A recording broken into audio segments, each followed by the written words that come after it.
Hello, everyone. You're listening to the Socially Desi Show, the podcast that motivates you to live, create, and inspire. If this is your first time here, welcome.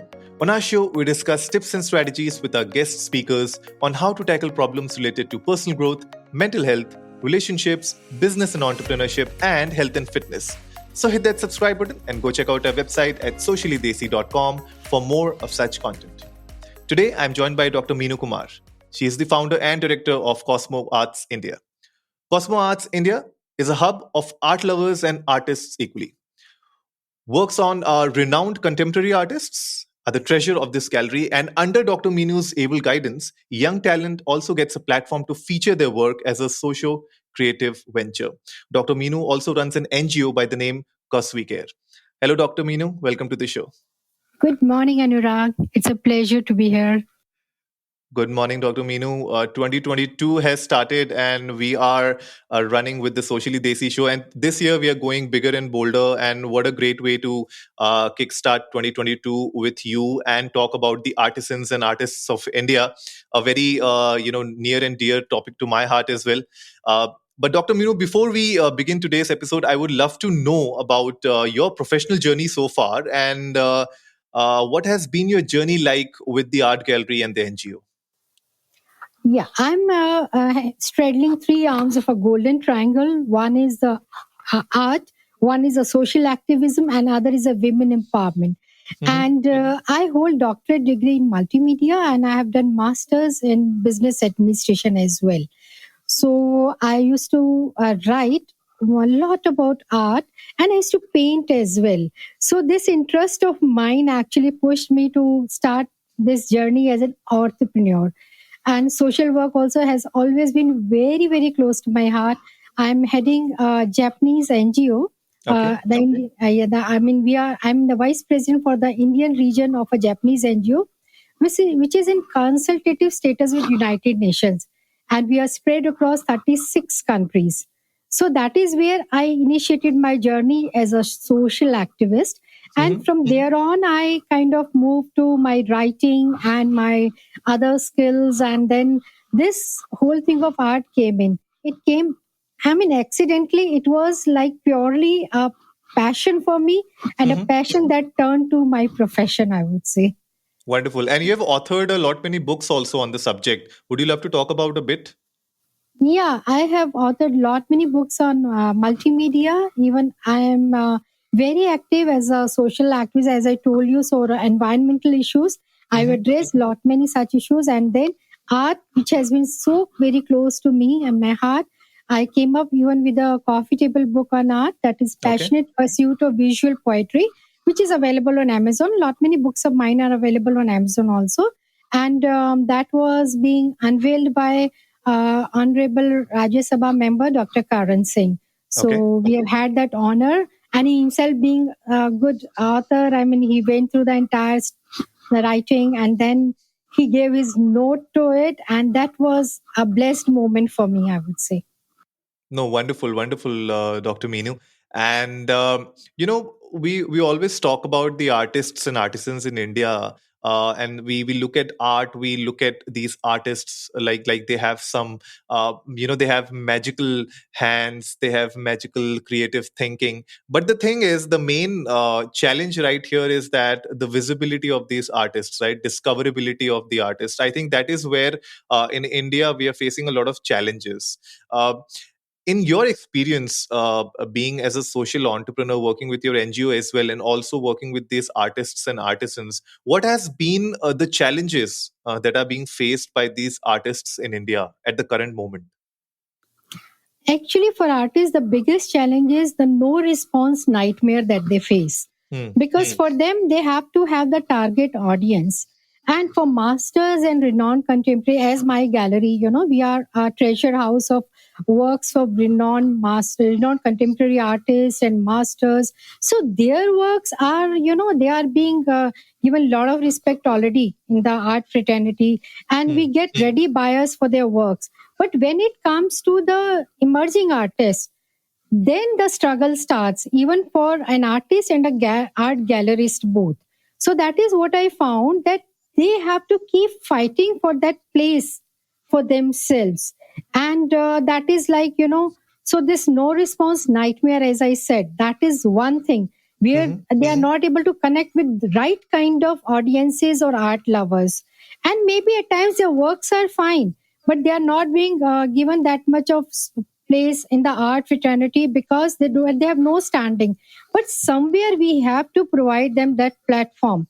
So what I always tell these young artists whenever I come across, that you have to have an unbreakable confidence and self trust.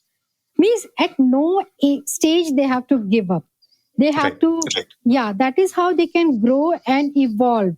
Because every artist has a language. Today, M.F. Hussain is known for his horses, right?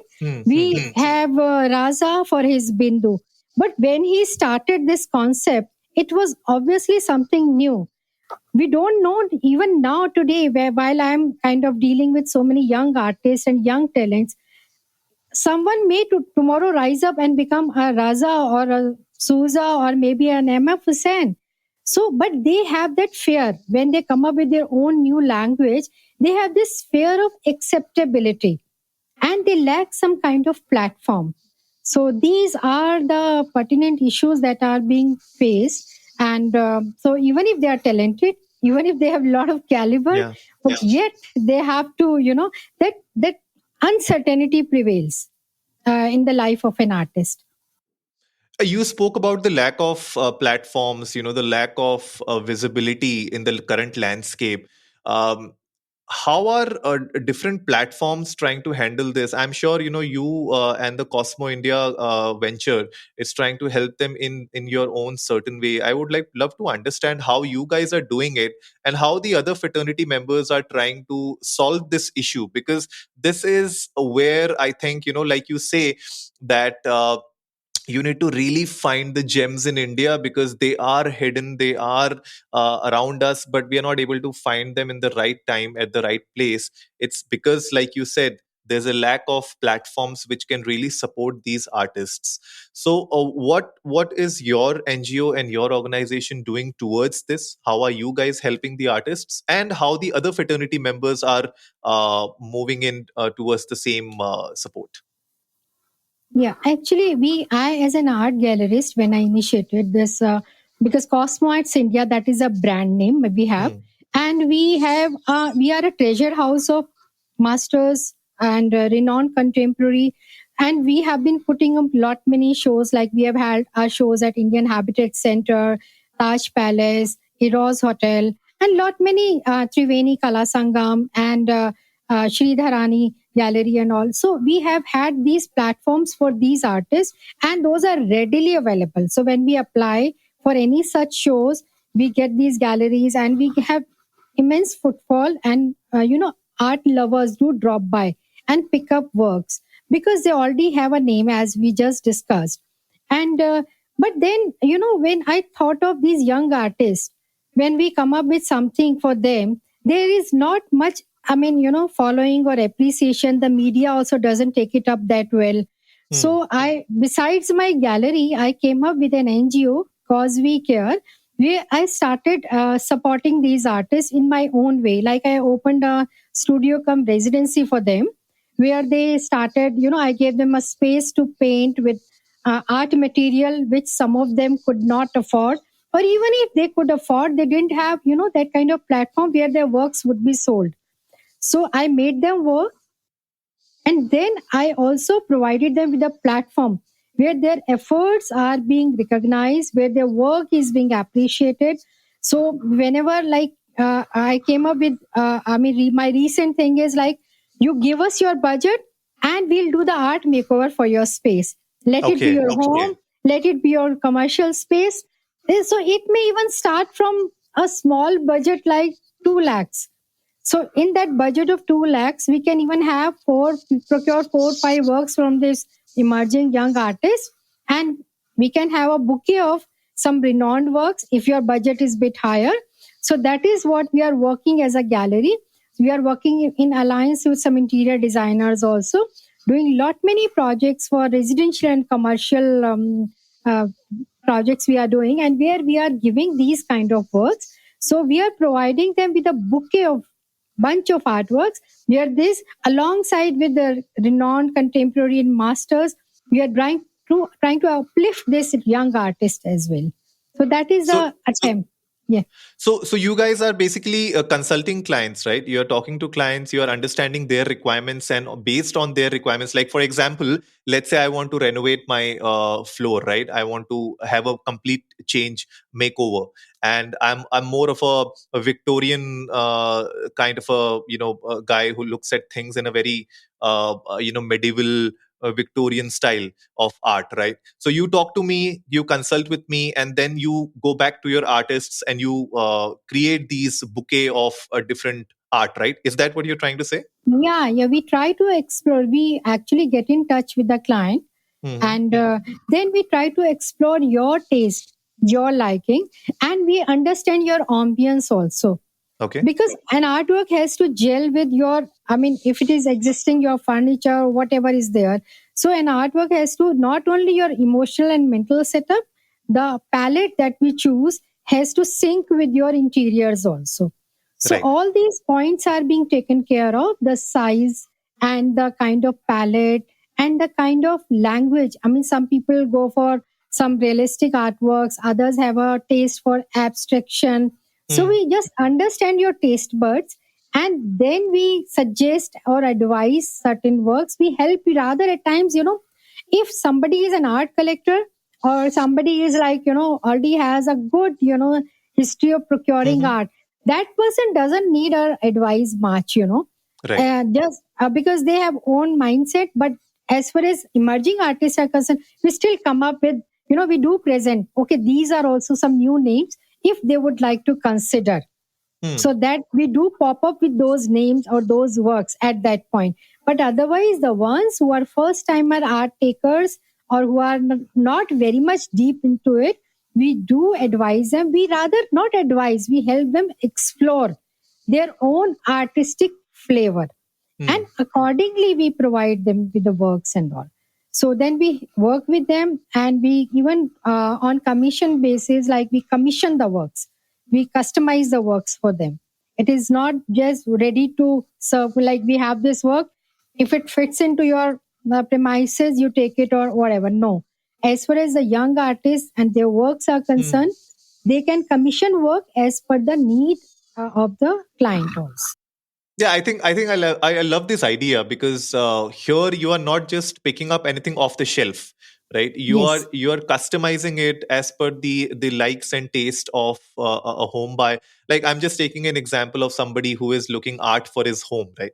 So I think that's a very great way of introducing new artists into the mix and giving them exposure, because like someone like me who has a bit of an idea of what art is, and if I have my own taste, like you said, some people have their own taste palettes, then they will go with a certain kind of art, right? Yeah. But I'm not very choosy that I want particular artist to make an art or something that resonates that artist of mine. I'm always Right. open to experiment, and that is where I think when people are open to experiment and they take expertise from art galleries and organizations like yours, they get to taste the different colors of our country and artists that can bring in together.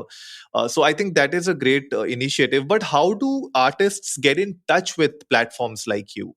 Because I'm sure when people would be listening to this episode, a lot of them would may know a few people in their hometown, or like for example, I can think of a couple of people immediately from Uttarakhand who make good art, but they are not getting discovered on a national platform, right?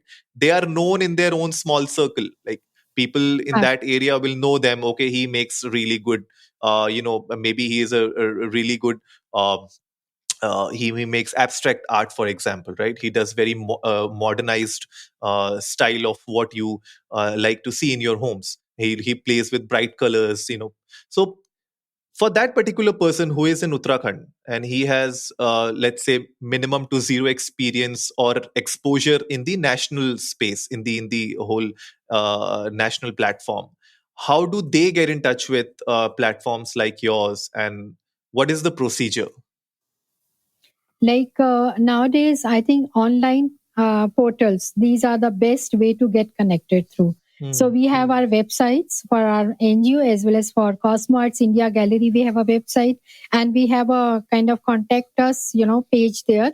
Likewise, in our website part of this Cause We Care, again, anyone and through Instagram or LinkedIn or Facebook. So we are very much active on this social media handles. So anyone who wants to approach us, a lot many artists have reached out to me through these social media handles and all, Instagram and LinkedIn. So they have come to know about us and they have approached us and they have even shared their works with us. And we have engaged them in our projects also. They are not even Delhi based. I know one artist from Kolkata and he's been working with me. Another one is from southern part of India, and he's also associated with me. So it's not just about paintings. We are open to even installations. We are open to sculptures. So we recently did a mural for a house that was done in fiber because the pandemic. Now we are not doing on-site works. What we do is we create things in our studio and we get them installed. So that is with time, everything evolves. We have to kind of keep evolving and keep changing ourselves. So when we realize that we could not risk our artist going to the site and even the client doesn't want it that way. So we came up with this whole idea of creating everything. Like recently we did an 18 feet tall painting for a client. And it was rolled and sent and then it was installed at the client's location. It's a beautiful work of art, and we have shared it on our social media handles also. So that's an eye catcher, and that is done by my team of young emerging artists. So, and is there a selection process as well to be part of your organization or the NGO? Is there a selection process? No, actually, we look at the work, and if it is appealing, and we feel that there is some potential in the artist, and though I'm no judge or jury to decide it, we have a panel of some very renowned artists also. They are working with us.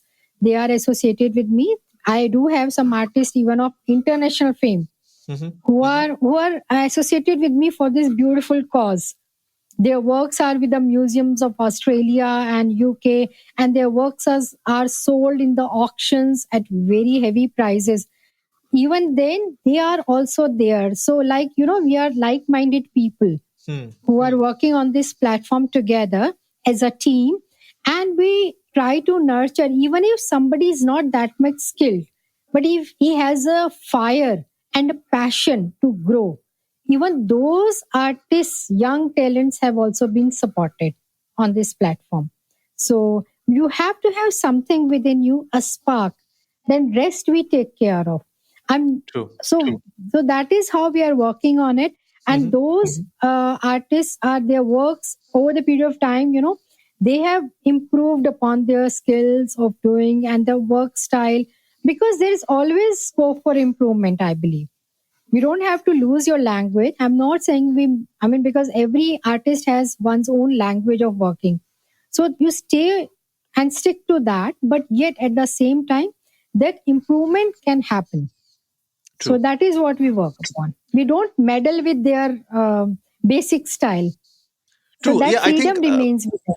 Yeah, it's really important to make sure that the individuality and the individual creative style stays intact, and organizations and platforms like yours need to really nurture them and help them grow in their own style, in their own field, so that it's like flowers. Every flower has a different smell, a different color. You can't really put them under one bucket and say that, oh, these are all roses. Perfect. So I think that is how I look at art as well. And this is where platform like yours need to really come in, pitch in, and understand how an artist can really be encouraged and empowered in their own way. So even if somebody, like what I assume is, if somebody, let's say, doesn't really fit into the kind of projects that you are doing, but if there are other panelists in your team in your organization that may look at that artist, which and they have a project which they can employ that artist for, then you basically, within your network, you are referring them to different Yes. people, and they are getting work somewhere or the other, and in Hmm. turn they are getting that exposure which is really required, because exposure right now in India is the biggest challenge. What I feel and what I've read online is that we have artists, we have people across India, especially in the deeper, the Bharat side of India, we have a lot of great artists, but it's the recognition and the discoverability which is missing. So before we wrap up today's episode, Dr. Meenu, I would love to know from you that how can we as a society be a part of this change and recognize art as a profession, because still a lot of people feel that artists, artisans, they are doing it just because it's a mere hobby. So how do we bring about this change? How can we as a society be a part of this change?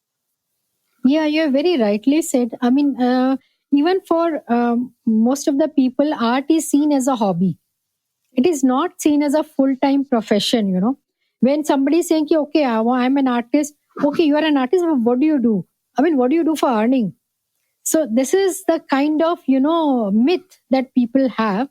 Or maybe to some extent it is true, because some of the artists, as we just discussed, are struggling, and they are really struggling for their own existence and name and survival as well. But yeah, yes, for these kind of platforms, we can help them grow, evolve, and make this passion as their main profession. So once they start earning on a regular basis, once they have a standing in the art field, they would love to follow this dream of theirs. So that is what we tell them. And as I always say, three words for them: persistence, persistence, and persistence. That has to be the key for every artist. It is also, it demands this line, this field demands lot of perseverance and patience. You cannot become an overnight celebrity. Yep. You cannot start earning, over a day or a year's time. It takes years and years or ages to earn that name and fame. So True. that is where they have to keep this thing in mind. But yet, at the same time, they should be at least earning this much, that they don't have to look for alternate professions. They don't have to look here and there to earn their bread and butter. So this is what we are targeting. That while they are here in the art field, they should be able to earn decent, and at the same time, they should keep evolving. They should keep moving steadily in this direction. And unless they reach that pinnacle, I'm really, really kind of looking forward to some good names from my own group of artists, that tomorrow I also feel proud of or take pride in those names as artists when they become big celebrities in this field or whatever. And they are also like working in this direction. So, and lot many other hands would be needed. And your platform, or the right now you have chosen me to talk about it. I'm really grateful and blessed, because I'm sure this will reach the masses. This whole thing will reach so many people, so many audiences, where more of such platforms and audiences would be like coming forward to support this cause. That's what I believe in. That was the whole idea, Dr. Meenu, to have experts and entrepreneurs like yourself to be on the platform and talk about these granular issues and also challenges and how we can overcome these issues. Because for every problem there has to be a solution, and we as entrepreneurs and media personals, we need to figure out how we can reach out to the masses and not only encourage them but also educate them and empower them to understand that this is what is happening and how we can change this in due course of time. So Dr. Meenu, thank you so much for being on the show today. Guys, if you want to check out Cosmo Arts India, we'll put in the links in the show notes below. Go check them out. And if you want to get in touch with Dr. Meenu, let us know, or you can directly get in touch with her through that contact us page that she spoke about. We'll put in all the links in the show notes below. So definitely go check them out. And Dr. Meenu, with that, thank you so much for being on the show today. Thank you so much, Anurag, and thanks to your portal, Socially Desi. Thank you so much. So that wraps it up for today, folks. If you liked the episode, give it a big thumbs up, share it with your friends, and let's go viral. Remember, our weekly podcast features episodes on personal growth, mental health, relationships, business and entrepreneurship, and health and fitness. We would love to have Dr. Meenu on the show again in the future to talk more about the artisans in India and her art gallery as well. So if you haven't yet done so, hit that subscribe button and go check out our website at sociallydesi.com. And as always, before I sign off, remember, life is black and white and everything in between.